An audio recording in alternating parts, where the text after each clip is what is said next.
So you're thinking about working in Canada? That's fantastic. But I get it. Looking at the application process can feel, well, a little overwhelming. In this explainer, we're going to break it all down step by step and turn that big, confusing task into a clear and simple guide for your journey. So, if you're ready to dive in, let's get this adventure started.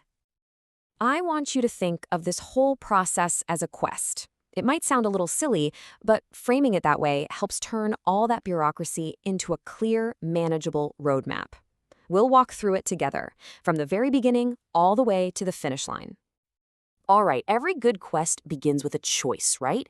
This is your first and most important one.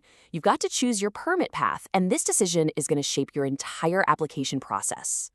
So you've basically got two main paths. First is the employer-specific permit, which, yep, you guessed it, ties you to one single company.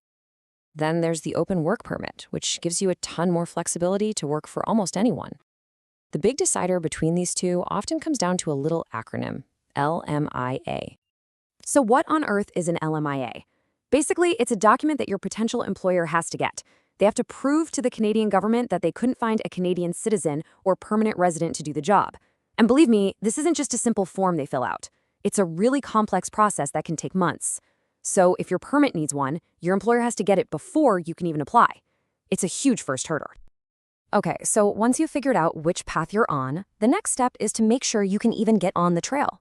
It's time to see if you pass the core eligibility test.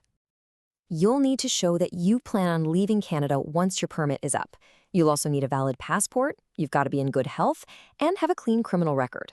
And of course, if your job needs it, you've got to have that approved LMIA from your employer ready to go. All right, you've confirmed you're eligible. Nice. Now it's time to gather your gear.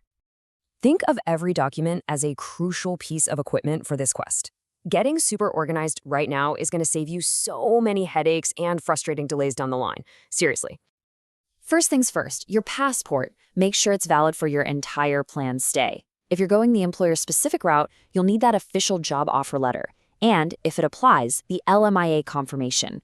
And of course, you'll need to show proof of your education and work experience to prove you're the right person for the job. You'll also need to fill out the main application form, something like the IMM 1295. Depending on where you're from and what you'll be doing, you might need police certificates or medical exam results. But here's a pro tip. When you apply online, IRCC, that's the immigration department, actually gives you a personalized checklist to guide you. It's a lifesaver. Okay, deep breath. You've got all your documents organized and ready to go. It's time for the final push, submitting your application. The online process is actually pretty straightforward. You'll make an account on the IRCC website, fill out the forms, upload all those documents you just gathered, and then pay the fees. After you hit submit, you'll probably get a letter telling you to go provide your biometrics. That's just your fingerprints and a photo. So, let's talk money. For a lot of work permits, the application fee is 155 Canadian dollars. Just keep in mind, if you're going for an open work permit, there might be some extra fees on top of that. So, you've hit the submit button. Now what?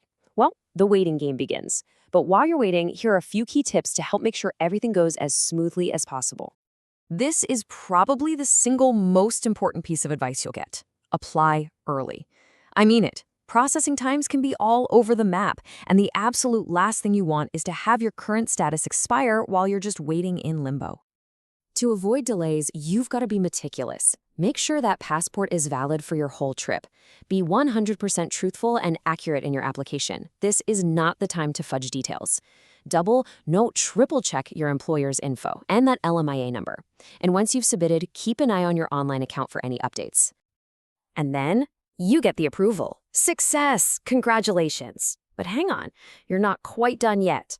The final step is getting a social insurance number, or a SIN, from Service Canada. It's a 9-digit number, and you absolutely need it to work and get paid in Canada. And there you have it. That's the roadmap. We've taken this big, intimidating process and broken it down into a clear path. So the only question left is, what's the very first step you're going to take on your Canadian journey?